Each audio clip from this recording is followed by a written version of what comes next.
Hello friends, welcome back to my channel Aparna lifestyle. তোমাদেরকে অনেক অনেক স্বাগত। তো আজকে আমি বানাবো ভাজা পুলি। তো মাকে আগেই বলেছিলাম মুগ ডালটা সিদ্ধ করে নিতে, তো মা মুগ ডাল সিদ্ধ করে রেখে দিয়েছিল। তো আমি খানিকটা মিশিয়ে নিয়ে মাকে বললাম, মা একটু মেখে দাও। তো আমার মা আর কি মেখে দিচ্ছে, যেহেতু মাখলে আর কি বেশি ভালো হবে, আর লেচি করতে ভালো হবে, নাহলে তো লেচিটা ফেটে যাবে। আর আমি লিচির মধ্যে দিয়েছিলাম সন্দেশ, গুড়ের সন্দেশ।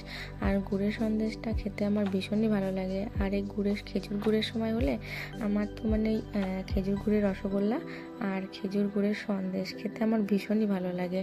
তো আর যেহেতু অন্য কিছু দেওয়া যায় না, তো সন্দেশই দিতে হয়, তো আমিও সন্দেশই দিয়েছিলাম। আর আমি যেগুলো বানিয়েছি আর আমার মা যেগুলো বানিয়েছে সেগুলো বোঝাই যাবে যে আমারগুলো দেখো কত সুন্দর, আর আমার মা বানিয়েছে। আমার মা কেমন জানো তো, সেই ধারকা মারব্রেক বলে না, সেই রকম আমার একটা তৈরি হচ্ছে না, আমার মায়ের 5টা তৈরি হয়ে যাচ্ছে, তাহলে আবার কতটা সুন্দর হবে। তো চলো এক এক করে সব বানানো কমপ্লিট হয়ে গেছে। তো তেলটা গরম হয়ে গেছিলো, তো তেলে দিয়ে এক একটা করে ভাজবো। আর এইগুলো না রসেও দেওয়া যায়, চিনির রস করে, কিন্তু না আমি রসে দিইনি। আর এমনি ভাজা খেতে বেশি ভালো লাগে।